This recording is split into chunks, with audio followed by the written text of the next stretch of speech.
राजस्थान के लोकप्रिय मुख्यमंत्री आदरणीय श्री अशोक गहलोत साहब, राजस्थान प्रदेश कांग्रेस कमेटी के अध्यक्ष आदरणीय गोविंद सिंह डोटासरा जी, मेरे मंत्रिमंडल के साथी आदरणीय हमारे टीकाराम जूली जी, आदरणीय मंत्री सुभाष गर्ग जी, आदरणीय हमारे राजस्थान की सह प्रभारी अमृता धवन जी, आपके जाने पहचाने लोकप्रिय विधायक आदरणीय बाजेब अली जी, जोगेंद्र अवाना जी, आदरणीय लाखन मीना जी, आदरणीय हमारे दीपचंद खैरिया जी, आदरणीय अमीन खान जी, और जो हमारे ऑस्ट्रेलिया से पधारे मेहमान मैथू जी, और तमाम मंच पर बैठे हैं हमारे समस्त मंचासीन, और जो इस मंच का संचालन कर रहे हैं भाई पप्पू सैनी जी जो अलवर से आए हैं, समस्त मंचासीन, सामने बैठे हैं पूजा के एक बुजुर्गों, नौजवान साथियों, मेरी माता, मेरी बहनें, मीडिया के साथीगण, आप सब लोग काफी देर से बैठे हैं। मैं निश्चित तौर पर भाई बाजेब अली को बधाई देना चाहूंगा। कितनी शानदार और जानदार आप लोगों ने ये नगर विधानसभा सीकरी जो कस्बा कहलाता था, इसमें भारी संख्या में जो जनसैलाब उमड़ा है, मुझे लगता है नगर के अंदर, मुझे नहीं लगता इससे बड़ी मीटिंग कभी हुई होगी। पहली बार नगर के अंदर जिस तरीका का जनसैलाब उमड़ा है, मैं सीकरी पहले भी आपने बुलाया था, जब मैं आपके बीच में सीकरी में जब आपने क्रिकेट टूर्नामेंट का यहाँ पर कार्यक्रम का आयोजन किया था, उस टाइम में आया था, उस टाइम भी ये जनसैलाब आपके बीच में था, और तमाम नौजवान आपके साथ जुड़े हैं। आप वो नेता हैं जो 36 कौम को साथ लेकर चलते हैं, आपने वो यहाँ पर स्थापित किया है, सभी जाति सभी धर्म के लोगों को साथ लेके चलते हैं। और माननीय मुख्यमंत्री जी ने जिस तरह राजस्थान का एक पूरे भारत के अंदर मॉडल बनाया है, राजस्थान विकास का मॉडल बन गया, पूरे वर्ल्ड के अंदर बन गया, चाहे वो स्वास्थ्य के क्षेत्र में हो, और जिस तरीका से सड़कों का काम पूरे राजस्थान में हुआ है, आप समझ सकते हैं पूरे भारत में राजस्थान की सड़कों की तारीफ हो रही है। तकरीबन 60,000 किलोमीटर की सड़कें बना दी, 40,000 करोड़ रुपए खर्च कर दिया, और भरतपुर जिले के अंदर जो शानदार और जानदार सड़क बन रही है, वो बहुत ही शानदार सड़क है। भरतपुर जिले के अंदर हमारे लोकप्रिय मंत्री आदरणीय हम सबके महाराजा विश्वेंद्र जी के नेतृत्व में जिस तरह से भरतपुर का विकास हुआ है, आप समझ सकते हैं ऐतिहासिक विकास हुआ है। हम बड़े गौरवान्वित महसूस करते हैं माननीय मुख्यमंत्री जी, आपने हमको एक तरफ से दुख भी हो रहा है, परंतु खुशी इस बात की है कि डीग को आपने जिला बना दिया। पर भरतपुर, चाहे महाराजा विश्वेंद्र सिंह जी डीग में है, पर हमारे दिलों में राज करते हैं, वो कभी भी दूर नहीं है। चाहे डीग जिला बन गया हो तो निश्चित तौर पर आपको वही बधाई कि आपने डीग जिला बनाया। दूसरी बधाई माननीय मुख्यमंत्री जी, आपने, ये हम ब्रज के लोग हैं, सभी जाति सभी धर्म के लोग ब्रज में मिलजुल कर रहते हैं, आपने ब्रज धाम विकास बोर्ड के नाम से गठन किया है। मैं उसका भी आपके बहुत इस भरतपुर की जनता की तरफ से, इस ब्रज धाम की जनता की तरफ से बहुत हार्दिक स्वागत और अभिनंदन करना चाहूंगा। और मैंने अभी बहुत सारी बातें माँ बाड़ी की मीटिंग में भी कही थी। हमारे यहाँ पर भरतपुर जिले के अंदर सैनी माली कुशवा समाज, साख समाज का आंदोलन हुआ था। ये समाज वो समाज है, गरीब तबके का समाज है, 1 बीघे 1.5 बीघे 2 बीघे की जमीन में अपनी फल सब्जी करके अपना जीना गुजारा करता है। मेरा आपसे अनुरोध है, इस समाज को हम लोग उचित आरक्षण का लाभ देंगे तो निश्चित तौर पर इस समाज का उत्थान होगा, क्योंकि भारी संख्या के अंदर ये पूरे राजस्थान में निवास करते हैं। आपने आश्वासन भी दिया है, मुझे पूर्ण उम्मीद है हमारी बात माननीय मुख्यमंत्री जी ने रखी है, मैंने उनके सामने रखी है, और उन्होंने जातिगत जनगणना के आधार पर उनका विचार भी है। पर केंद्र सरकार जिस तरह से रोड़ा अटका रही है, आप सब लोग हम जानते हैं। मैं इतना ही कहना चाहूंगा सीकरी की जनता की तरफ से, भरतपुर डीग की जिला की तरफ से माननीय मुख्यमंत्री जी आपका बहुत हार्दिक स्वागत अभिनंदन। माननीय प्रदेश अध्यक्ष जी आपका बहुत स्वागत और अभिनंदन। मेरे जैसे दलित परिवार के बच्चे को, जिसमें मैं एक साधारण किसान का व्यक्ति को, मेरे को आपने कैबिनेट मंत्री बनाया और पीडब्ल्यू विभाग का मंत्री बनाया, ये अपने आप में बहुत बड़ा गौरवान्वित महसूस करता है। मैं, आप लोगों ने मुझे समय दिया और यहाँ पर मंच पर बुलाया, उसके लिए बहुत धन्यवाद। जय हिंद, जय भारत, राम राम। आदरणीय भजनलाल जी ने अपनी बात रखी। नगर की इस पावन धरा पर आदरणीय मुख्यमंत्री जी के पहुंचने पर आदरणीय मुख्यमंत्री महोदय का स्वागत के लिए मैं आमंत्रित कर रहा हूं नगर विधानसभा क्षेत्र में से जो हमारे साथी जो समाज स्वागत करेंगे। सबसे पहले सैनी समाज सीकरी नगर विधानसभा आए और आदरणीय मुख्यमंत्री महोदय को अपना स्वागत पेश करें। सैनी माली समाज नगर सीकरी। दूसरा स्वागत नगर विधानसभा मेवात क्षेत्रांचल से सर समाज की ओर से एक स्वागत का कार्यक्रम होगा, वो साथी भी पधारे।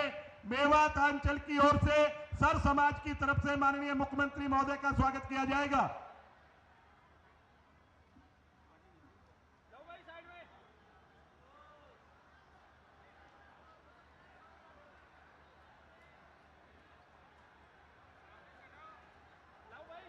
आदरणीय मुख्यमंत्री महोदय का सैनी समाज की ओर से अभिनंदन स्वागत कर रहा है। मां सावित्रीबाई फूले, महात्मा ज्योतिराव फूले की प्रतिमा भेंट की जा रही है। अब मैं अगला स्वागत के लिए आमंत्रित करता हूं मेवात अंचल नगर विधानसभा के सभी समाज के साथियों से वो पधारे और आदरणीय मुख्यमंत्री महोदय का अभिनंदन करें। सैनी समाज के साथियों का स्वागत हो गया। कृपया वो अपने स्थान पर पहुंचे। सर समाज मेवात अंचल नगर विधानसभा की ओर से आदरणीय मुख्यमंत्री महोदय का भाई वाजिब अली जी स्वागत करवाएं। सर समाज की ओर से आदरणीय मुख्यमंत्री महोदय का अभिनंदन स्वागत किया जा रहा है। एक बड़ी माला से यह नगर विधानसभा के सभी समाजों की ओर से सामूहिक स्वागत किया जा रहा है। आदरणीय मुख्यमंत्री महोदय का आपका बहुत बहुत आभार। मुख्यमंत्री महोदय ने सर समाज का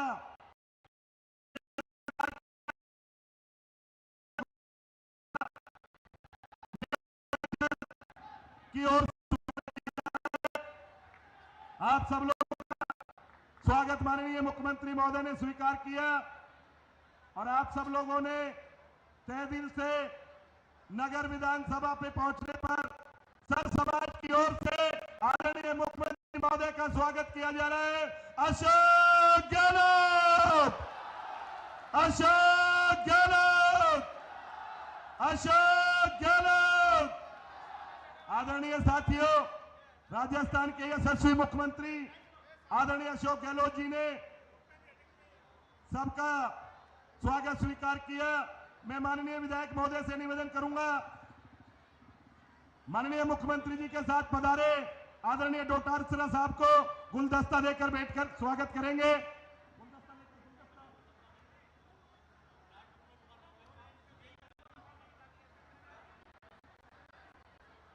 आदरणीय डोटासरा साहब, राजस्थान का विधायक जी की ओर से गुलदस्ता देकर भेंट किया जा रहा है और साथ ही हमारे बीच में अम्मा जी पधारी है, आपका भी स्वागत है।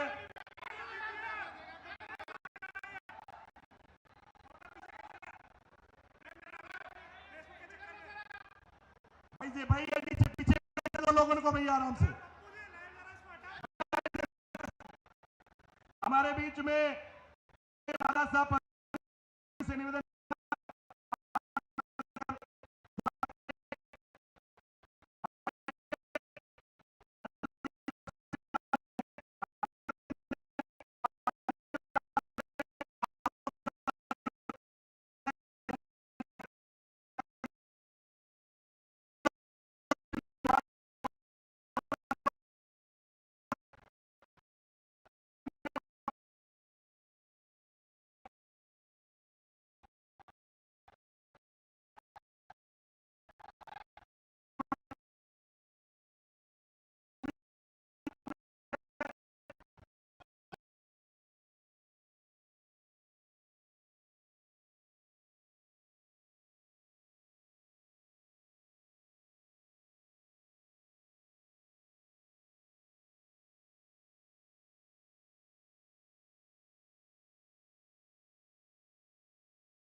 आदरणीय अमृता जी धवन।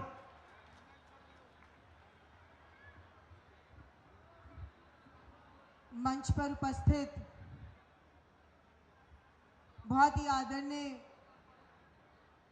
राजस्थान सरकार के मुख्यमंत्री श्री अशोक गहलोत जी, प्रदेश कांग्रेस कमेटी के अध्यक्ष गोविंद दोतात्रा जी, बहुत ही आदरणीय विश्वेंद्र सिंह जी, आदरणीय सुभाष गर्ग जी, भजनलाल जाटव जी, हमारे मंच पर उपस्थित विधायक वाजिब अली जी, टीकाराम जूली जी, संदीप यादव जी, जुबेर खान जी, लाखन सिंह जी, दीपचंद जी, आमीन खान साहब, जोगेंद्र अवाना जी, मुरारी गुजर जी, मंच पर उपस्थित सभी आदरणीय नेतागण और सभा में उपस्थित मुल्क के मालिकों, मैं एक शेर से अपनी बात की शुरुआत करने जा रही हूं और इस शेर को बहुत गंभीरता से सुनिएगा, इसके मतलब को समझिएगा।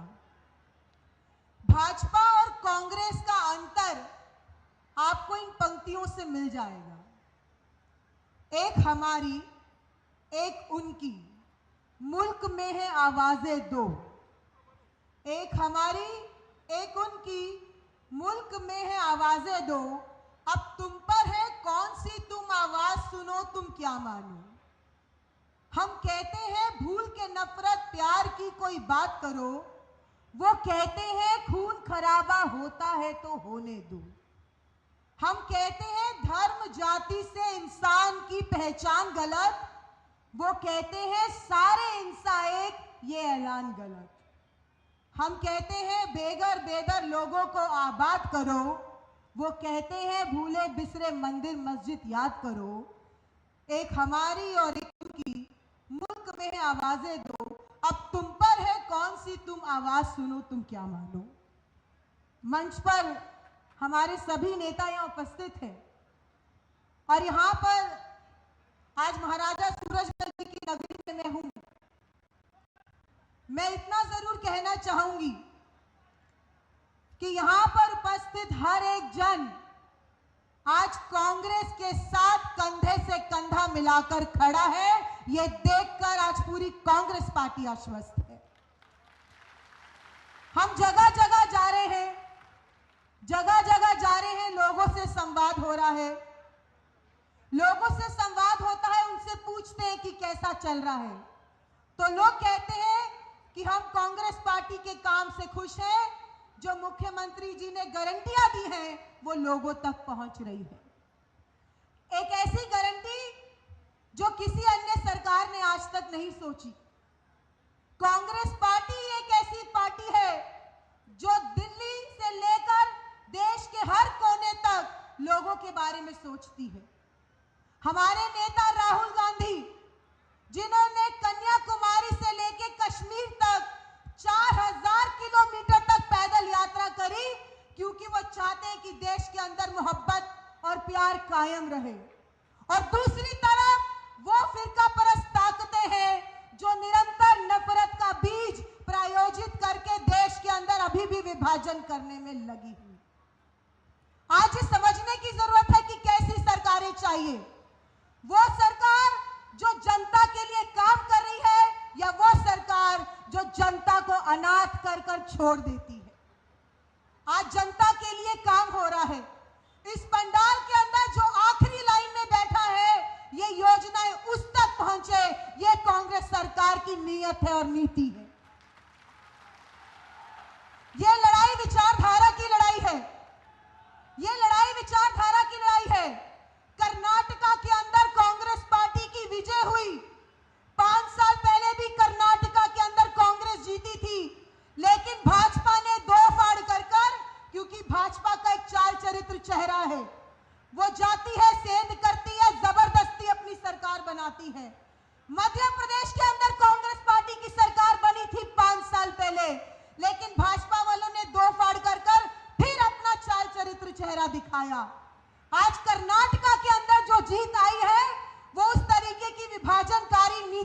राजनीति के खिलाफ आई है, उस मैंडेट के खिलाफ आई है। लोग इस तरीके की राजनीति से तंग आ गए हैं कि वोट तो हम कांग्रेस को देते हैं, लेकिन ये लोग तोड़फाड़ करके चले जाते हैं। लोग इस तरीके की राजनीति से अब तंग आ चुके हैं। हमारे नेता राहुल गांधी लगातार लड़ाई कर रहे हैं, चाहे दलितों के ऊपर अत्याचार हो रहा हो देश के अंदर, चाहे अल्पसंख्यकों के ऊपर हो रहा हो देश के अंदर। कौन सा नेता बोल रहा है? बताइए, मोदी से कौन सवाल कर रहा है? अगर कोई मोदी से आंख से आंख मिला के सवाल करता है तो सिर्फ और सिर्फ हमारे नेता राहुल गांधी करते हैं। उस लड़ाई को जीतना है। ये जो प्यार और मोहब्बत राजस्थान के अंदर बनी है, जो विकास की गति चली है, ये विकास की हवा, बहनों के लिए पेंशन 1000 रुपए का पेंशन कर दिया है। 500 रुपए हमारी जो उज्ज्वला के अंदर बहनें रजिस्टर्ड हैं, उनको 500 रुपए का सिलेंडर किया है। 100 यूनिट बिजली सभी के लिए मुफ्त करी है। 2000 यूनिट किसानों के लिए किया है। रोजगार गारंटी में 25 दिन ज्यादा दिया है। चिरंजीवी के अंदर 25 लाख की योजना दी है। आप बताइए, कभी इतना बड़ा बीमा? सर, मैं नहीं मानती कि इतिहास के अंदर इतना बड़ा बीमा किसी सरकार ने दिया हो जो आपने दिया है। दिल्ली वालों के पास भी 25 लाख का बीमा नहीं है। मैं बता रही थी अभी कि मैं दिल्ली से आती हूं। दिल्ली वाले जो है अभी भी 1200 रुपए का सिलेंडर दे रहे हैं, लेकिन राजस्थान के अंदर लोग जो है 500 रुपए का सिलेंडर ले रहे हैं। एक सरकार भाजपा जो लगातार बेरोजगारी बढ़ा रही है, जो लगातार महंगाई बढ़ा रही है, सरकार टैक्स का बोझ बढ़ा रही है।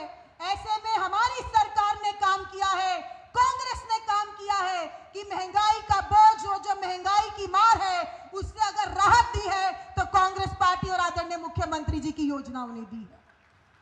पर ये योजनाओं तक काफी नहीं रहने वाला। योजनाएं दे दी, लोगों को उसका लाभ मिल रहा है, लेकिन कांग्रेस का कार्यकर्ता अब क्या करेगा?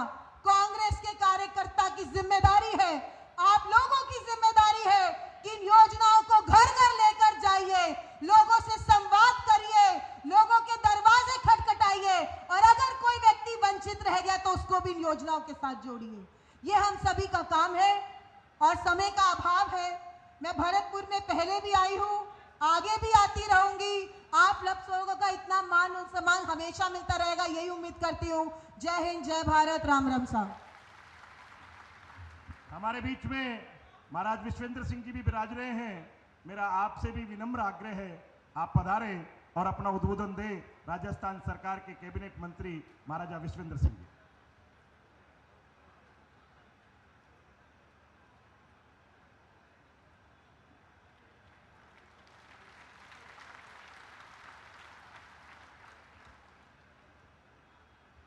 भाई देखो, जोर जोर से बोल के तो कछु मजा ना आवे। आराम से बोलूँगा, तसल्ली से बोलूँगा। सबसे पहले तो जो हमारे लोकप्रिय मुख्यमंत्री जी पधारे हैं, उनके हम नारे लगाएंगे और जोर से लगाएंगे। ऐसे ही खूब फ्रूट जूस पी लिया तुमने, खूब तुमने चाय पी ली और रोटी खा ली। अशोक गहलोत, मैं क्या आवाज ना गोपालगढ़ तक नहीं पहुंची होगी। श्री अशोक गहलोत, एक बार और जोर से, श्री अशोक गहलोत। अब आया मजा। ऐसा है, मेरे सभी मुस्लिम भाइयों को सलाम वालेकुम और हिंदू भाइयों को राम राम। आपने हमारा जो जिला बनाया है डीग, उसमें माननीय मुख्यमंत्री महोदय का, अध्यक्ष महोदय का, अमिताभ धवन जी का, सभी सम्मानित मंच का स्वागत करता हूं, अभिनंदन करता हूं। देखिए, मैं आपसे बड़ी सीधी बात करता हूं और मीडिया वाले छापने की दम रखो, छापते नहीं हो जो सच बोलता है। आज इस सरकार ने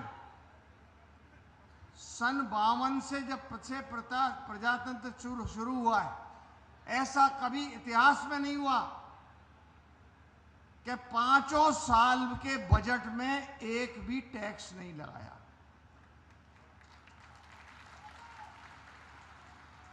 और इसके अलावा पिछले 2 सालों में किसानों के लिए अलग बजट दिया है। यह कभी नहीं हुआ इतिहास में, किसी मुख्यमंत्री ने नहीं किया। अभी यह घोषणा की है मुख्यमंत्री जी ने 200 यूनिट फ्री की।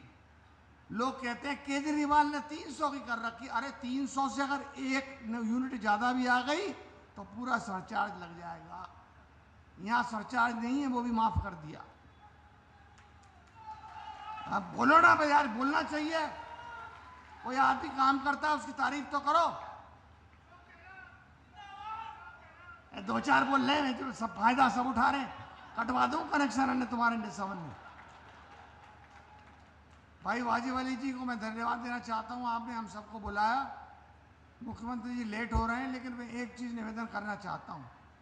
सबसे बड़ा झूठा इस देश में कौन है बताओ? Yes, you are right. अरे मैं तो ये पूछ रहा हूं कि वो 15-15 लाख रुपया आने वाले हैं, काऊ के अकाउंट में आए हो तो एक आदमी हाथ खड़ा कर दो।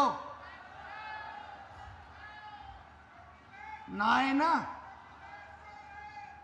और 2 करोड़ नौकरी साल की कहीं एकों को लगी का? तो फिर लेकिन पत्रकार आप लोग सब दब जाते हो मोदी सरकार के सामने। बुरा मत मानना। मुझे ना ईडी की चिंता है ना किसी और की चिंता। मुझे चिंता है तो मुख्यमंत्री जी की। यही मेरी छुट्टी कर सकते हैं या जनता कर सकती है? मैं आप और ये छुट्टी मेरी करेंगे नहीं, मुझे मालूम है ना जनता करेगी। मेरा आपसे इतना ही निवेदन है, जो आदमी काम करता है उसको पीठ पे थपथपाना भी चाहिए। यानी कि क्या मांग रहे हैं आपसे मुख्यमंत्री जी? आपको सब कुछ दे दिया, एक वोट ही तो मांग रहे हैं और वो आपको देना पड़ेगा। ये मेरा वास्ता।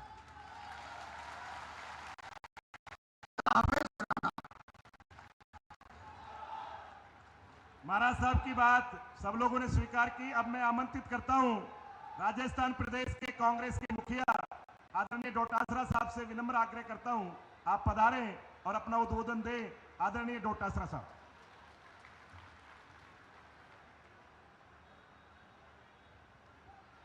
राजस्थान के लोकप्रिय मुख्यमंत्री आदरणीय अशोक गहलोत साहब, हमारी सह प्रभारी अमृता धवन जी, हमारे कैबिनेट मंत्री आदरणीय महाराज विश्वेंद्र सिंह जी, मंत्री भजनलाल जाटव जी, मंत्री सुभाष गर्ग जी और आपके लोकप्रिय विधायक वाजिब अली साहब, मैं आमीन खान साहब भी पधारे हैं, हमारे दीपचंद खैरिया जी भी हैं, हमारे लाखन मीणा जी भी हैं, संदीप यादव जी भी हैं, हमारे कैबिनेट मंत्री टीकाराम जूली साहब भी यहाँ पर विराजमान हैं, जोगेंद्र अवाना साहब भी हैं और जुबेर साहब हमारे नेता यहाँ पर मंच पे विराजमान हैं। यहाँ पर वाजिब अली साहब के साथ में इनके दोस्त भी आए हुए हैं।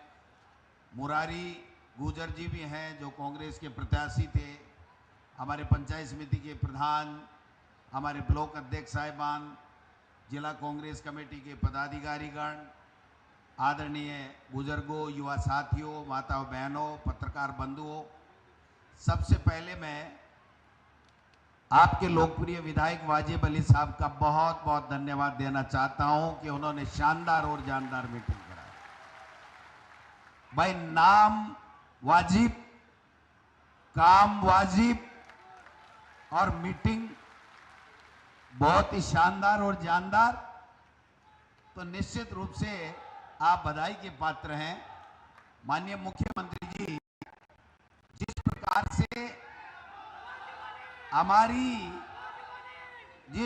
से हमारी सरकार की 10 गारंटियां आपने दी हैं और ज्यों-ज्यों रजिस्ट्रेशन हो रहा है, त्यों-त्यों जनता में ये योजनाएं जा रही हैं, त्यों-त्यों ये जनता का आशीर्वाद आपके और सरकार के और हमारे प्रति बढ़ रहा है।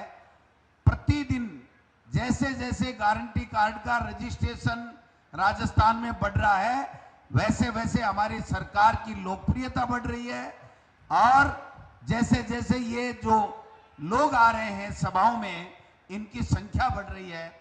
निश्चित रूप से अब ये तय हो गया है कि लोगों ने आशीर्वाद देने का मन बना लिया है कि हमें जिस सरकार ने 4.5 साल में काम देने में कोई कमी नहीं रखी, योजनाएं देने में कोई कमी नहीं रखी, किसान के कर्जे माफ से लेकर के कोरोना के बेहतर मैनेजमेंट, किसान का अलग से कृषि का बजट, एक से बढ़कर के एक फ्लेक्सिबल योजनाएं, 10 तरीके की गारंटी। अभी अमृता दमन जी कह रही थी कि हिंदुस्तान में इस तरह की गारंटियां नहीं है, किसी भी स्टेट में इस प्रकार से सोशल सिक्योरिटी के अंदर कोई काम नहीं हुआ है जो राजस्थान में हुआ है। भारतीय जनता पार्टी के पास में कुछ कहने को बचा नहीं है, और कहने को इसलिए नहीं बचा है कि इन्होंने 4.5 साल में राजस्थान की भाजपा ने कोई प्रतिपक्ष की भूमिका नहीं निभाई, और 25 में से 25 सांसद होने के बावजूद राजस्थान को एक फूटी कौड़ी नहीं दिया केंद्र की मोदी सरकार ने। एक सबसे बड़ी मांग थी हमारी यहाँ की 13 जिलों की, जिसमें भरतपुर, धौलपुर, सवाई माधोपुर तमाम जिले इधर के आते हैं। उनमें हमारी जो पेयजल की और पीने के पानी की जो बहुत बड़ी समस्या है, उसके लिए ईआरसीपी की मांग थी। पिछले 5 साल में वसुंधरा राजे जी की सरकार ने अंत में जाते जाते डीपीआर बना करके केंद्र की सरकार को भेजा था, और नरेंद्र मोदी जी जब जयपुर आए थे और वहां पर अजमेर आए थे तो उन्होंने कहा था कि राजस्थान की तत्कालीन लोकप्रिय मुख्यमंत्री बताते हुए कहा था कि इन्होंने वसुंधरा जी ने जो डीपीआर भेजी है, हम इसको तुरंत स्वीकार करेंगे और यहाँ के लोगों को ईआरसीपी का तोहफा राष्ट्रीय परियोजना के रूप में मिलेगा। लेकिन मैं पूछना चाहता हूं, मोदी जी के वादे का क्या हुआ? हमारे केंद्र के जल संसाधन मंत्री राजस्थान के गजेंद्र सिंह शेखावत होने के बावजूद भी इन्होंने उस ईआरसीपी को राष्ट्रीय परियोजना देने से इनकार कर दिया। आपके हितों के साथ में उन्होंने कुठाराघात करने का काम किया है।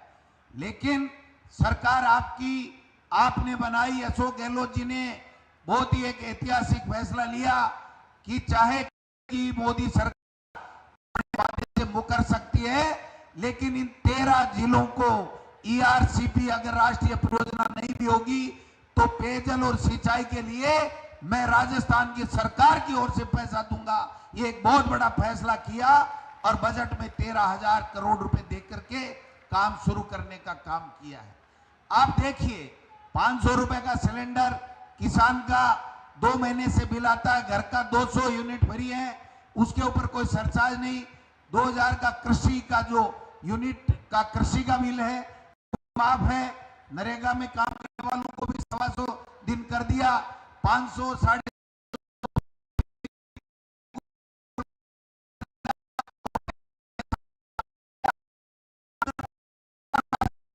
बढ़ोतरी होगी, ये कानून बना करके आपको दे दिया। कोई भी व्यक्ति आपका प्रतिवर्ष जो पेंशन मिल रही है उसमें 15% बढ़ाने से कोई रोक नहीं सकता है। और मैं तो कहना चाहता हूं कि आप सब लोग मजबूती दिखाओगे, आप सब लोग पुनः 2023 में आशीर्वाद दोगे, तो मैं आपको दावे के साथ कह सकता हूं कि हमारी सरकार, कांग्रेस की सरकार, आपको बिजली के मामले में और ये जो छोटी छोटी आपकी समस्याएं हैं, जो महंगाई है, उससे राहत देने के लिए इससे भी कहीं और ज्यादा बड़ी योजनाएं ला करके पूरे प्रदेश में विकास की गंगा भी बहाएगी और गरीब के आंसू पूंछने का काम करेगी। हमारे नेता राहुल गांधी जी जिस प्रकार से आपने देखा होगा 4000 किलोमीटर चले, किस लिए चले? वो इसलिए चले कि आज देश में भाईचारा खत्म हो रहा है, नफरत के बीज बोए जा रहे हैं, नफरत फैला करके भाई भाई में, हिंदू मुस्लिम में नफरत फैला करके अपनी वोटों की फसल काटी जा रही है। हमारी सुनने वाला नहीं है, लोगों की बेरोजगारी बढ़ रही है, और ऐसे में उन्होंने 4000 किलोमीटर पैदल यात्रा की और पूरे देश को नहीं बल्कि दुनिया को यह दिखा दिया कि राहुल गांधी और कांग्रेस पार्टी हमेशा गरीब के मुद्दों के साथ में है। आम आवाम के मुद्दों के साथ में है, देश में भाईचारा कायम करना चाहती है, 36 कौमों को साथ लेकर के काम करना चाहती है। उसी राह के ऊपर माननीय मुख्यमंत्री जी, हमारी सरकार, हमारे मंत्री, हमारे पार्टी के पदाधिकारी चल रहे हैं। मैं आप सबसे यही आग्रह करने के लिए यहां पर हाजिर हुआ हूं कि कांग्रेस पार्टी को आप मजबूत कीजिए। पिछली बार आपने चाहे कांग्रेस को नहीं जिताया, लेकिन वाजिब अली जीत करके जो कांग्रेस पार्टी को मजबूती दी, जो सरकार को मजबूती देने का काम किया, इसके लिए भी मैं आपका दिल की गहराइयों से धन्यवाद देना चाहता हूं कि वाजिब अली ने कभी भी ये बात नहीं की। इन्होंने कहा कि चाहे मैं इस पार्टी में हूं, अब कांग्रेस में आ गया, मेरा दिल तो कांग्रेस ही था, मैं दिल से कांग्रेस के साथ में हूं और हमेशा हमेशा कांग्रेस के साथ खड़ा रहूंगा। ये कह करके कांग्रेस पार्टी ज्वाइन की थी और कांग्रेस पार्टी के वाजिब अली के ज्वाइन करने के बाद में जो मजबूती राजस्थान की कांग्रेस में आई है, मैं समझता हूं इसका लाभ हम सबको मिलेगा।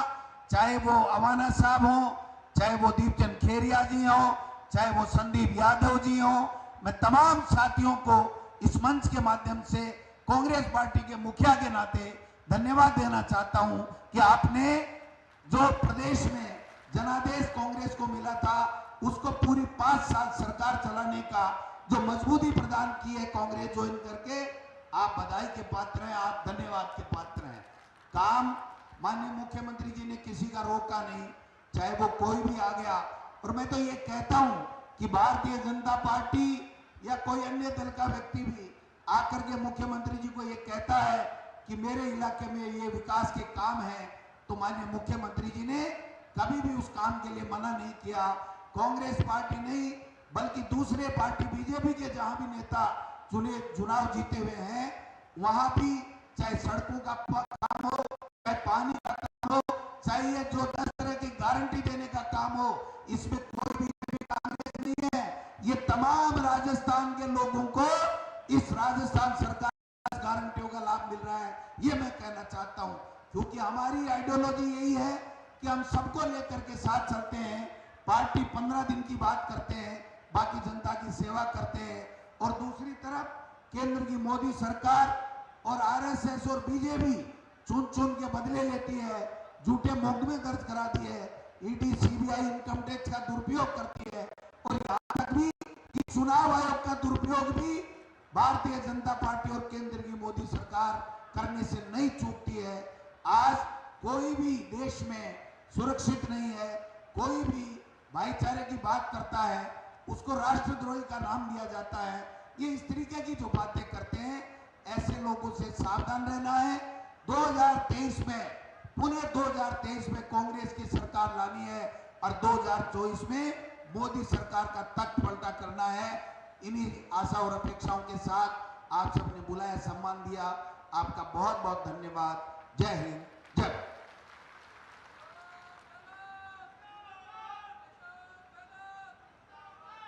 भाई आप बोलने वाले हैं, अभी सुन लो। वाजिब भाई बोलने वाले हैं, पैसा वाले बहुत हैं, लेकिन कंजूस इनसे ज्यादा बड़ा मैंने ना देखो। भाई मुस्लिम भाइयों से मेरा निवेदन है कि ये तो खवावे ना है, तुम ही असील मुर्गा ले आओ, लोग खवावे को। लड्डू तो रोज खाऊं यार, असील मुर्गा खवा।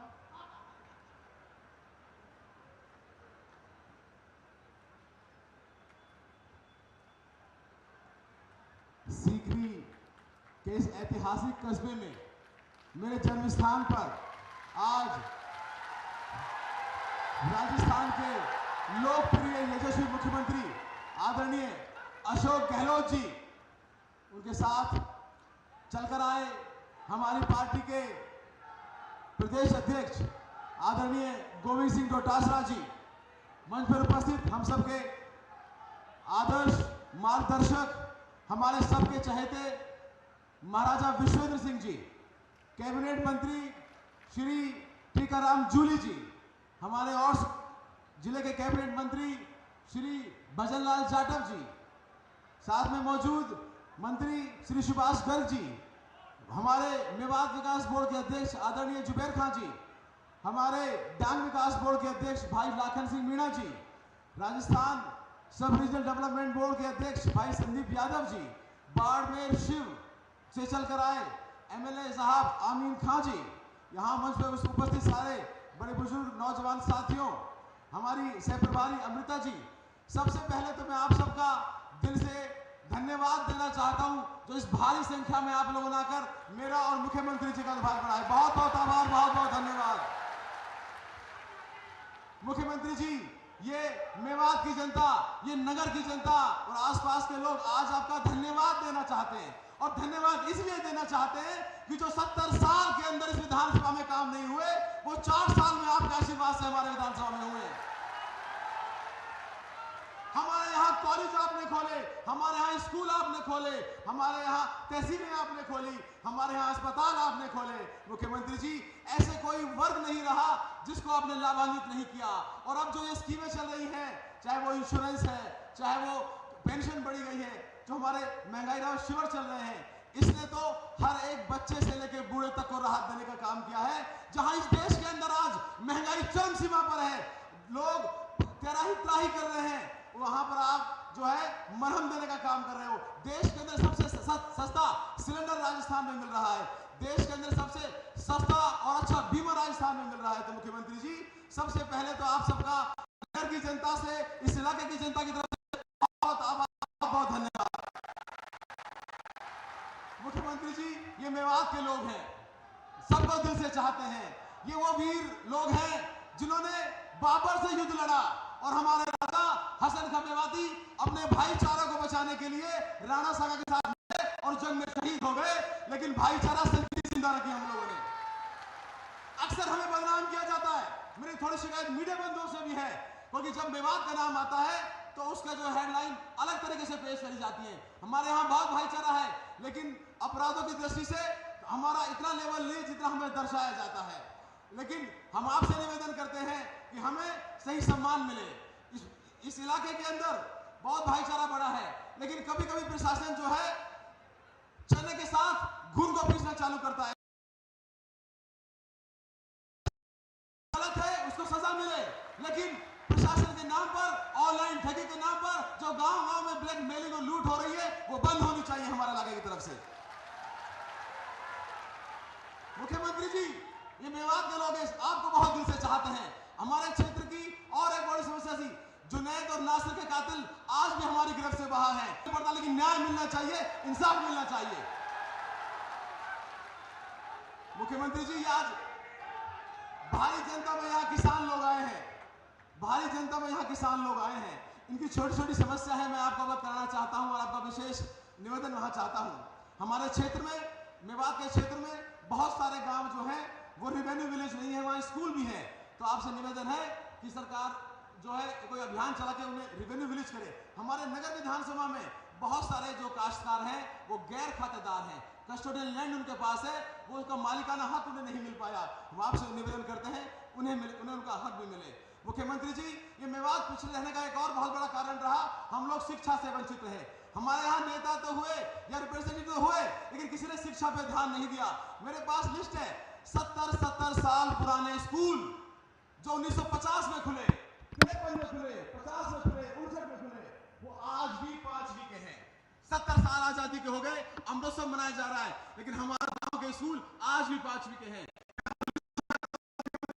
आपसे निवेदन करते हुए आज मंच की माध्यम से घोषणा करके जाए, हमारे स्कूल 5वीं के स्कूल 8वीं तक तो हो जाए, हमारे बच्चे शिक्षा हासिल करें कम से कम। मुख्यमंत्री जी, और भी बहुत सारे ज्ञापन प्राप्त हुए हैं, मैं आपसे निवेदन करता हूं कि मैं कॉपी आपको दूंगा, उन्हें आप जो है गहराई से देखें। एक और बहुत बड़ी, सबसे बड़ी समस्या इस क्षेत्र की है कि पानी की समस्या। हमारा पूरा रियासत, पूरा भरतपुर, या पूरा इलाका आज जो है ना यहाँ पीने का पानी है, अच्छे से सुचारू रूप से चल रहा है, सिंचाई का पानी है, गंगा के पानी मिलने वाला था, लेकिन हरियाणा सरकार और वहाँ जो वहाँ के कमी की वजह से वो पानी हमें नहीं मिल पाता। ERCP से बहुत बड़ी उम्मीद हमारे जिले को भी है और पूरे 13 जिले को भी है, जो केंद्र सरकार की नाकामी, निकम्मेपन और नाकारापन की वजह से पेंडिंग है। हम आपको धन्यवाद देना चाहते हैं कि आपने आज वहां 6 साल हो गए DPR लंबित है, हम आपको धन्यवाद देना चाहते हैं कि आपने राज्य से पहल कर उसको चालू किया है। मेरा हाथ जोड़ के आपसे एक विनती है हाथ जोड़ के आपसे एक विनती है, अगर ईआरसीपी का पानी हमारा भरतपुर में पहुंचे तो हमारा नगर क्षेत्र वंचित ना रहे, हमारे किसानों को भी पानी मिले। ये आप हमें विश्वास दिलाइए जनता के माध्यम से। मुख्यमंत्री जी, हमारा जिला आपने डीग बना दिया, इसके लिए पुनः धन्यवाद। और मुझे लगता है कि डीग जिला बनने के बाद पहली बार डीग जिले में आप आए हो, इसके लिए आपका अभिनंदन, इसके लिए आपका स्वागत। एक छोटी सी डिमांड ये है कि डीग जिला यहां से करीब 15-20 किलोमीटर दूर है। हमारी एक सड़क है जो होके जाती है, आपसे निवेदन है कि वो मुख्य सड़क हमारे जिले हेडक्वार्टर से जुड़ जाए।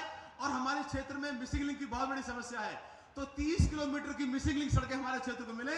इसी के साथ मैं अपनी बात खत्म करता हूं। आपका पुनः इस धरती में बहुत बहुत स्वागत है। यहां की जनता आप रही, उनका बहुत बहुत स्वागत है। और मुख्यमंत्री महोदय, निश्चित तौर पे आज ये जन सैलाब है, निश्चित तौर पे ये जन सैलाब इस बात का संकेत है कि चौथी बार गहलोत सरकार, चौथी बार, अभी आवाज तो जिले तक नहीं पहुंची हमारी, चौथी बार। एक और बहुत बड़ी डिमांड यहाँ की चल रही है मुख्यमंत्री जी, हमारे यहाँ सैनी समाज के लोग बहुत लंबा धरना दिया आरक्षण के लिए, यहाँ भी भारी संख्या में उपस्थित हैं। हम आपसे गौर करेंगे कि सैनी समाज को आरक्षण के जो आपने विश्वास दिलाया, जो कर रहा है, उसको जल्दी किया जाए और सभी को जो है सामाजिक न्याय मिलना चाहिए, ऐसी आपसे उम्मीद है। मैं आपका निमंत्रण करता हूं कि आप आइए और हमारी नगर की जनता जो आपके लिए सुबह 9 बजे से पल के बिछा के यहाँ बैठी है, आप आए और इन्हें संबोधित करें। बहुत बहुत आभार, बहुत बहुत धन्यवाद।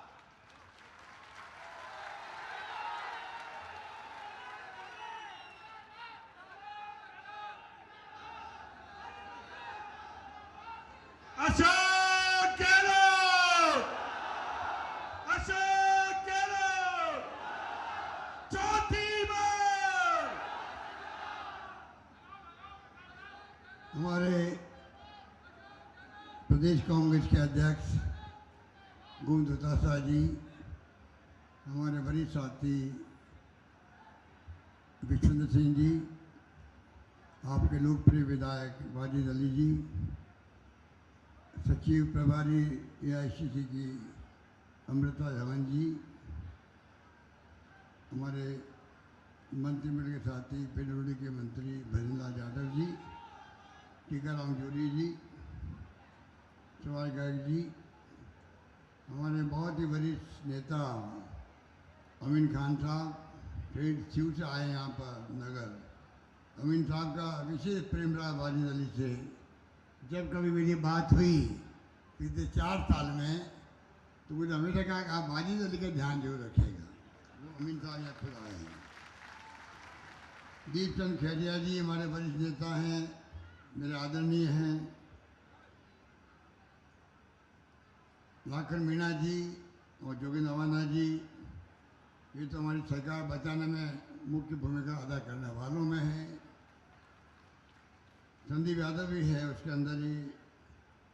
जुबेर खान हमारे बहुत बड़ी साथी है। अभिजीत जाटव जी मेयर है भरतपुर के। हाजी शेर मोहम्मद जी, अवधेश बैरवा जी, सम्मानित मंच और उपस्थित माताओं और बहनों, नौजवान साथियों, बुजुर्गों, मुझे बहुत खुशी है कि आज वाजिद अली ने सीकरी के अंदर आप सबको दावत दे करके जो माहौल बनाया है, ये ठीक कहा गया कि नगर के इतिहास में पिछले साल में इतनी बड़ी मीटिंग कभी नहीं हुई होगी। आप मुबारकबाद की बात करें,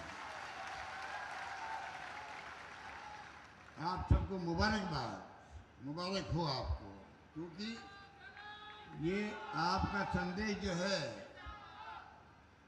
बाड़ी जाके आया हूँ अभी मैं, ये जो 1 मिनट है, ये बड़ी मीटिंग होना, आप लोगों का उत्साह के साथ आना मीटिंगों के अंदर, ये आपका प्रेम, आपकी मोहब्बत, आपका यकीन जो मेरे प्रति है, मेरे साथियों के प्रति है, कांग्रेस के प्रति है, और जो सरकार ने गवर्नेंस दी है राजस्थान के अंदर, उसके कारण से संभव हो रहा है। जहाँ जा रहे हैं पूरे प्रदेशवासियों का जो प्यार और जो स्नेह मिल रहा है, उसकी झलक आप कोई आके नगर में देख सकता आज के दिन। तो मैं कहना चाहूँगा ये आज आपकी मीटिंग जो है ये पूरे प्रदेशवासियों को एक मैसेज होगा। जो बात बाड़मेर का लोग सोच रहे हैं, हनुमानगढ़ का आदमी सोच रहा है, बूंदी का आदमी सोच रहा है, करौली का आदमी सोच रहा है, या वो डूंगरपुर बांसवाड़ा का आदमी सोच रहा है, वही सोच रहा है जो नगर वाले लोग सोच रहे हैं। जहाँ मैं जा रहा हूँ यही माहौल मुझे मिल रहा है। और मैं कहना चाहूँगा इस माहौल को, आपसे मेरी विनम्र प्रार्थना है, इस माहौल को चुनाव तक आपको बनाए रखना है। अगर आप चाहते हो कि सरकार रिपीट हो तो नारे से नहीं होगी, तब होगी तब ये जो उपलब्धि है सरकार की महिलाओं के लिए, बुजुर्गों के लिए, युवाओं के लिए, आम जनता के लिए, गरीब के लिए, दलित के लिए, पिछड़ों के लिए, माइनॉरिटी के लिए जो कुछ सरकार ने किया है गवर्नेंस के रूप में, गुड गवर्नेंस दे करके, सुशासन दे करके,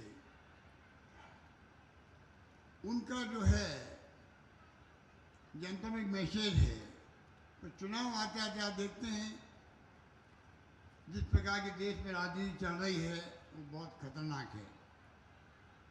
जब आप जाति की बात करने लग जाते हो, धर्म की बात करने लग जाते हो, तो लोग इनोसेंटली डाइवर्ट हो जाते हैं।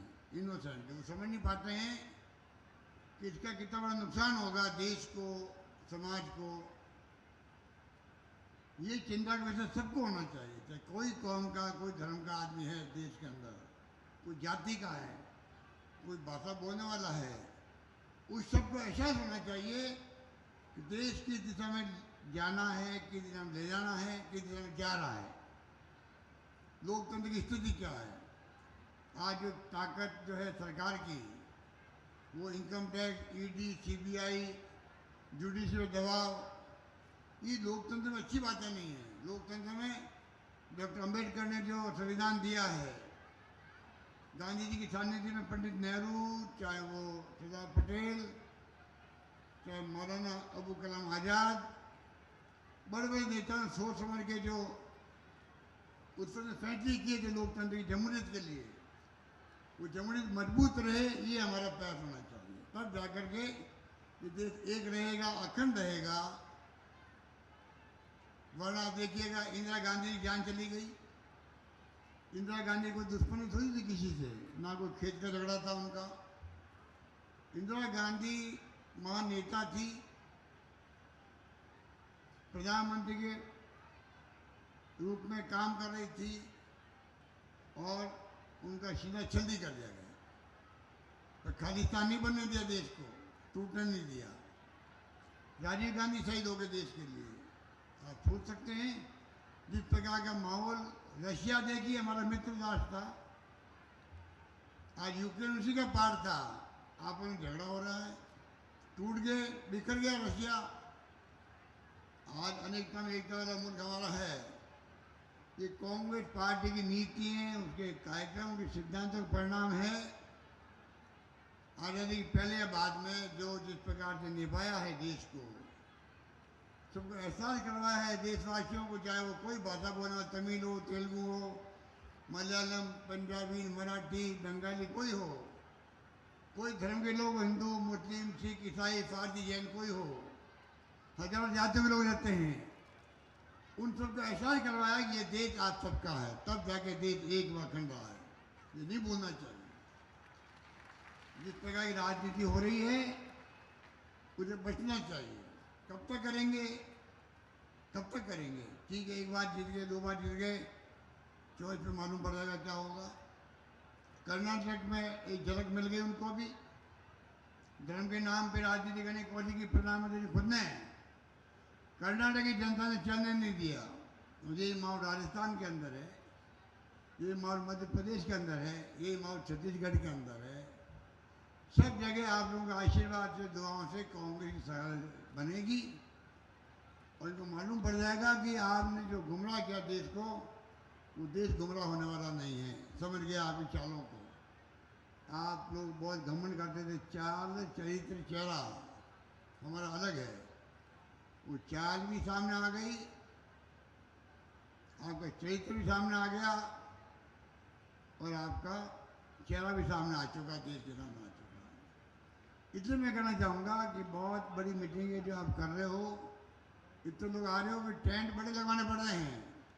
और ये मल्लिका मुझे कह रहा था वहाँ MLA बाड़ी का साहब कि मैंने टेंट को दुगना कराना पड़ा भीड़ देख करके। ये स्थिति बन गई है, क्यों बन गई है? इसलिए जनता समझ गई है। और राहुल गांधी आए थे राजस्थान में भी, क्या मुद्दे थे? महंगाई का मुद्दा था, बेरोजगारी का मुद्दा बहुत बड़ा मुद्दा है। 2 करोड़ रोजगार देंगे प्रधानमंत्री बोलते थे 14 में, बोलना बंद कर दिया। काला धन लाएंगे, जिक्र नहीं होता है। लोकपाल कानून बनेगा, कोई जिक्र नहीं हो रहा है। RSS बीजेपी ने किस प्रकार से यूपी गवर्नमेंट को बदनाम किया, 2G स्पेक्ट्रम, कोलगेट, लोकपाल। कोई जेल में गया आज तक? क्या हुआ 2G स्पेक्ट्रम का? क्या हुआ कोलगेट के कांड का? क्या हुआ उसका जिसकी बात करते थे लोकपाल लोकपाल? कोई नाम देता है देश के अंदर? ये क्या थी षड्यंत्र था उनका, सरकार को बदनाम करके शासन में आने का। उस पर वो शक्ति हैं जो जिनका कोई विश्वास नहीं लोकतंत्र में, जो मुखड़ा पहन के लोकतंत्र का और सरकार में आ रहे लोकतंत्र का मुखड़ा पहन के आ रहे हैं, ये फासिस्टी लोग हैं। इनका कोई यकीन नहीं लोकतंत्र के अंदर, वरना कभी धर्म के नाम पर राज करने की बात कभी नहीं करते। इसलिए मैं कहना चाहूँगा आपको, स्कीमें शानदार है। हर घर में जल नल पहुँचेगा। भारत सरकार सिर्फ पैदाइश पर पैसा दे रही है, 55% पैसा स्टेट गवर्नमेंट लगा रही है। ERCP की योजना अभी तक राष्ट्रीय परियोजना घोषित नहीं करी है, वादा करके प्रधानमंत्री जी ने, हम पूरा कर रहे हैं उसको। अभी मैं 13,000 करोड़ में रखा है काम को आगे बढ़ाने के लिए, चाहे पानी हो चाहे बिजली हो। शिक्षा के अंदर हम बहुत आगे बढ़ चुके हैं।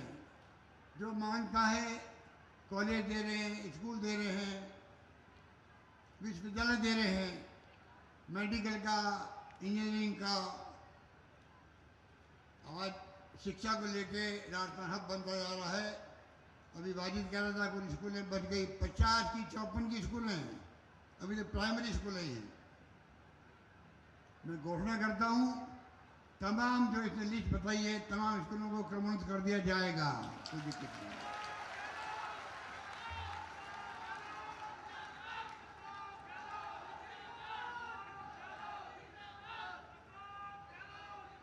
और क्योंकि शिक्षा का मामला है, शिक्षा हमारी प्रायोरिटी पर है, शिक्षा और स्वास्थ्य प्रायोरिटी पर है। और शिक्षा अगर इनके और ज़्यादा गांव में अगर कहीं पर लगेगा, स्कूल खोलना बाकी है प्राइमरी, तो नई प्राइमरी खोलने में मुझे कोई दिक्कत नहीं आएगी। जो मांगेगा मैं इनको दे दूंगा, वाजिद अली को। प्राइमरी स्कूल में दिक्कत नहीं है। शिक्षा मंत्री जी रहे हमारे दोतारा जी, एक नया प्रयोग किया अंग्रेजी स्कूल का। एक क्रांतिकारी कदम है, क्रांतिकारी। गांव में अंग्रेजी पढ़ना, बचपन में हम खिलाफ थे अंग्रेजी के, मैं भी खिलाफ था अंग्रेजी के। जब हम पढ़ते थे तो मैं ये बात हर जगह कहता हूँ समझाने के लिए, दक्षिण के राज्यों में हिंदी के खिलाफ वो लोग आंदोलन करते रहते थे। उत्तर के राज्यों में राजस्थान, मध्य प्रदेश, छत्तीसगढ़, बना नहीं था मध्य प्रदेश था उस वक्त, तो यूपी, बिहार, दिल्ली, सब जगह अंग्रेजी का विरोध करते थे। तो हम पढ़ते थे, हमने कहा ये क्या काम आएगी अंग्रेजी हमारे। आज मैं खुद पूरे पक्ष में हूँ। मोबाइल फ़ोन, इंटरनेट सेवाएं आ गई, कंप्यूटर आ गए, सरकारें चल रही है, IT बेस्ड चल रही है, कंप्यूटर चल रही है, पूरी क्रांति हो गई है। राजीव गांधी का सपना था ये 21वीं सेंचुरी का, पूरा हो गया। आप बोलिए, बताइए।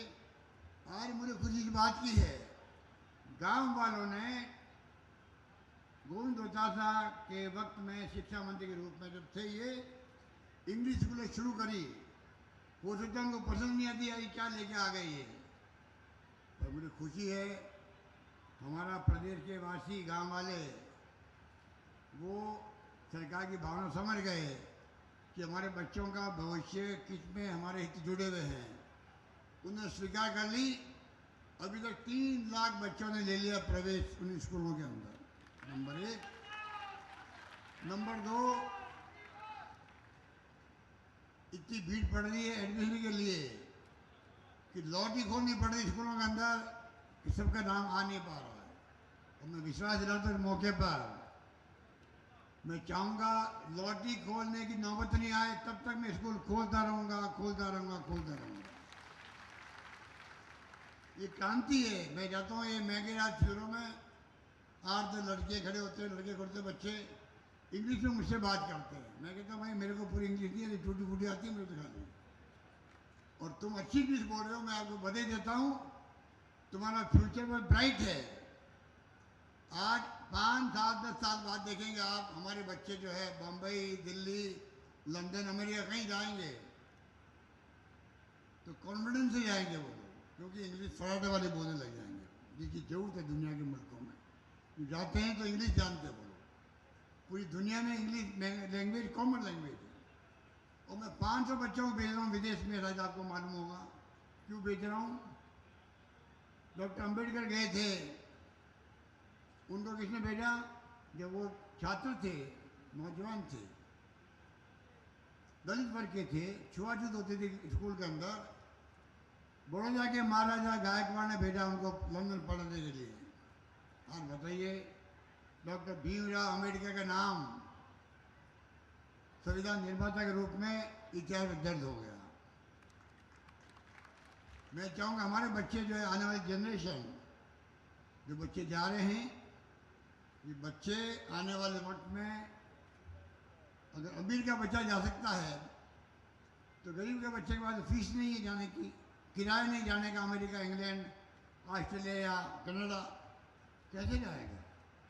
सरकार चाहती है कि जो राहुल गांधी ने कहा था अमीर और गरीब के बीच खाई नहीं बढ़नी चाहिए, उसी रूप में हम चाहते हैं कि गरीब का बच्चा भी, अरे भाई गरीब के बच्चे भी, उनको ये महसूस नहीं हो क्योंकि मेरा परिवार, मेरे पिताजी के पास पैसा नहीं है, इसलिए मैं कोचिंग नहीं कर पा रहा हूँ, मैं विदेश नहीं जा पा रहा हूँ। 30,000 बच्चों को हम कोचिंग करवा रहे हैं सरकार की तरफ से, गरीब बच्चों को 30,000 बच्चों को कोचिंग का 1 लाख फीस लगती है, 50,000 फीस लगती है, हम करवा रहे हैं। वो स्कीम हमारी बनी हुई है। 500 बच्चे जाते हैं विदेश में, 2-3 कैटेगरी बना दी है। जिनके पास पैसा बिल्कुल नहीं है, सरकार फीस देगी, रहने का इंतजाम करेगी, अमेरिका में, इंग्लैंड में किराया देगी, आने जाने का ये व्यवस्था करेंगे, जिससे वो बन के आएंगे, वहाँ साइंटिस्ट बन के आएंगे, कोई टेक्नोक्रेट बनेगा, कोई IT एक्सपर्ट बनेगा। और राजस्थान का एक छात्र बड़ा होकर के हो सकता है कि अम्बेडकर की तरह कहीं न कहीं किसी के रूप में, चाहे साइंटिस्ट के रूप में हो, चाहे वो प्रोफेसर के रूप में कोई हो, राजस्थान का नाम पूरे देश में रोशन करेगा। ये भावना हम सब राजस्थानियों में होनी चाहिए। इस रूप में हमने कई स्कीमें शुरू करी है। वक्त नहीं है कि मैं सब बातें भी आपसे करूं। आप लोग पढ़ते होंगे, लिखते होंगे, देखते होंगे, बोलते होंगे। जब टीवी में या अखबार में आती खबरें इतनी सारी, तो इस मौके पर कहना चाहूँगा 25 लाख का बीमा कभी किसी को सपना आया भी था राजस्थान में, देश में, कि सरकार 25 लाख का इलाज फ्री करवाएगी, ऑपरेशन फ्री, किडनी ट्रांसप्लांट हो या हार्ट ट्रांसप्लांट हो वो free, test free, CT scan, MRI, dialysis free, दवाएं फ्री, पूरा इलाज फ्री। आप बताइए कितने लोग मुझे मिले बेनिफिशरी कैंप के अंदर, इतने खुश थे, कोई कल्पना नहीं कर सकता। एक नया पैसा नहीं लगे। कोविड के बाद में मेरे भी स्टैंड लगे कार्ड के अंदर। मेरे पास भी कार्ड था जो मैंने RGSS को दिया है, सरकारी कार्ड दिया, कार्ड मैंने RGSS का। मेरे पास CGSS का कार्ड है दिल्ली का, मैं मेंबर पार्लियामेंट था तब का, वो मेरे काम आया। 1 रुपया मेरा भी नहीं लगा। SMS में करवाया मैंने इलाज, SMS में करवाया मैंने। तो बम्बई या बाहर नहीं के विदेश के अंदर यही करवाया मैंने, और सब इलाज फ्री हो रहे हैं राजस्थान भर के लोगों के। और हमने एक और इसकी बना दी है, अगर कोई भाई उसका विश्वास बम्बई में है, चेन्नई में है, बेंगलुरु में इलाज करवाने का,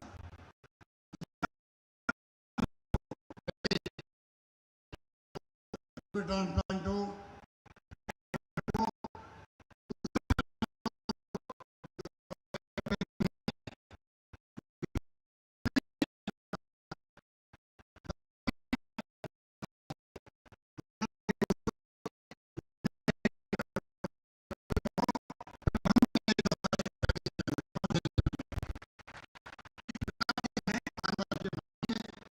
और ऊपर से आपको मालूम है right to health act doctor Manmohan Singh Sonia Gandhi ने बनाए थे, 4 कानून बनाए थे, RTE, RTI, नरेगा और 2 रुपये किलो गेहूँ, 3 रुपये किलो चावल, फूड सिक्योरिटी एक्ट बनाया। 4 कानून पार्लियामेंट के बने ही कानून। हमने बनाया 5वां कानून राजस्थान में स्वास्थ्य का अधिकार का कानून बन गया है। मतलब आप सब पब्लिक को अधिकार मिल गया है, कानून के अंतर्गत आपका सरकार का दायित्व है वो आपका इलाज करवाओ। एक कानून बन गया राजस्थान में, एकमात्र राजस्थान है देश के अंदर जिस पे कानून बना है। हमने मांग करी प्रधानमंत्री जी से, आप ये कानून बनाओ दिल्ली के अंदर पूरे पब्लिक के लिए, नंबर 1। नंबर 2, हम 1 लाख बुजुर्गों को पेंशन दे रहे हैं हम लोग, महिलाओं को, बूढ़े लोगों को, साथ में विधवाओं को, निसर्जनों को 500, 750, 1000, 1500 दे रहे हैं, अलग अलग एज वाइज दे रहे थे। अब मैंने कर दिया कम से कम सबको 1000 रुपये पेंशन तो मिलेगी ही मिलेगी, 1000। और आगे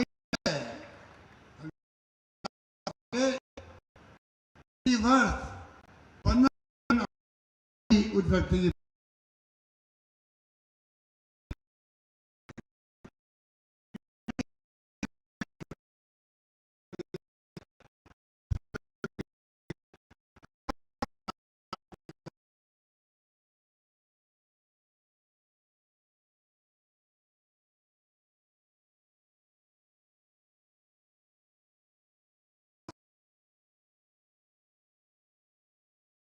बिल आएगा।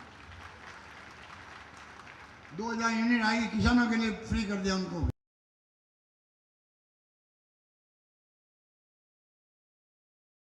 जो पंप लगाएंगे 15 हॉर्स पावर तक का फ्री आएगा। गाय कर दिया, गाय भैंस का आगे के लिए। और लंपी रोग में गाय मर गई कोई, मुझे पता नहीं क्या लंपी रोग आया नहीं आया था। बहुत कुछ लोग, कम लोग हैं, तेरे उधर भी कम लोग। अगर कोई लंपी में गाय मरी है, बीमा तो कर आगे के लिए, पर जो गाय मर गई है उन गायों को कल में जाके जयपुर के अंदर, जैसे मैंने अभी 5-6 दिन पहले एक बटन दबाया था, बटन दबाते ही तमाम महिलाओं को, 14 लाख महिलाएं जो बैठी हुई थी पूरे राजस्थान में, बटन दबते ही सबके खाते में 3-4 मिनट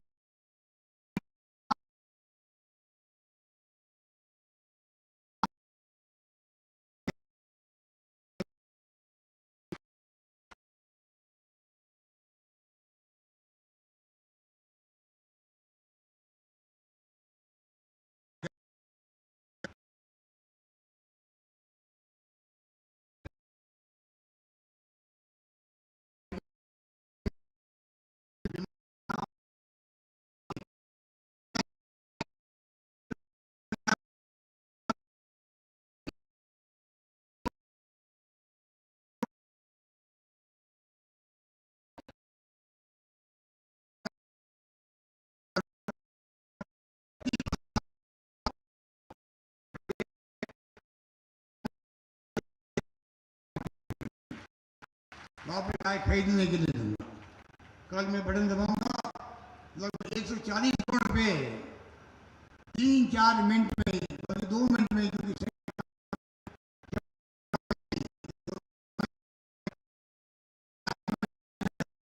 3-4 मिनट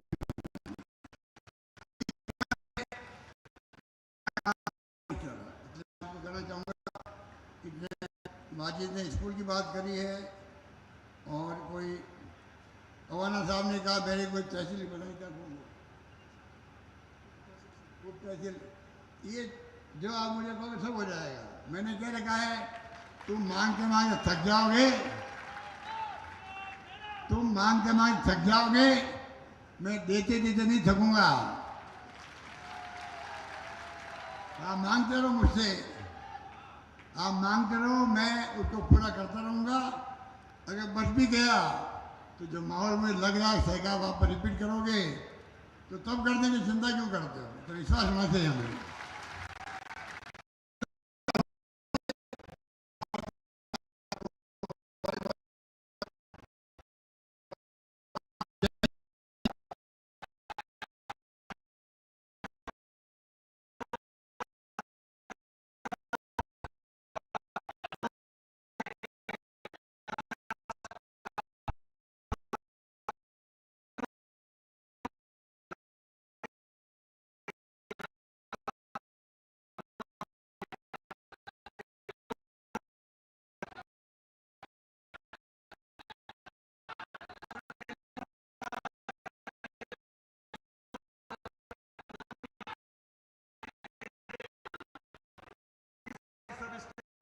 रोज की नगर 33 केवी सब स्टेशन